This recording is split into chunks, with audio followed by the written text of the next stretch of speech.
విజయనగరం జిల్లాలో JSW industrial park ను ముఖ్యమంత్రి అధికారికంగా ప్రారంభించారు.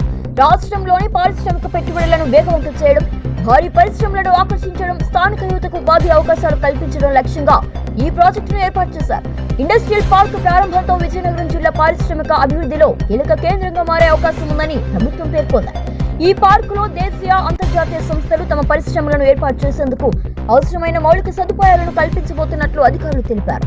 రోడ్లు, విద్యుత్, నీటి సరఫరా, లాజిస్టిక్స్, గోదాములు వంటి సదుపాయాలతో పరిశ్రమలకు అనుకూలమైన వాతావరణాన్ని సృష్టిస్తున్నట్లు ప్రభుత్వం వెల్లడించింది.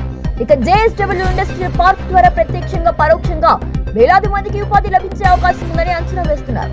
ఈ సందర్భంగా ముఖ్యమంత్రి మాట్లాడుతూ రాష్ట్రంలో పెట్టుబడులకు అనుకూలమైన విధానాలను అమలు చేస్తున్నామని, పరిశ్రమల స్థాపనకు అవసరమైన అనుమతులను వేగంగా అందిస్తామని కూడా తెలిపారు. ఇక ఉత్తరాంధ్ర ప్రాంత అభివృద్ధికి ఈ ఇండస్ట్రియల్ పార్క్ కీలక మైలురాయిగా నిలుస్తుందని పేర్కొన్నారు.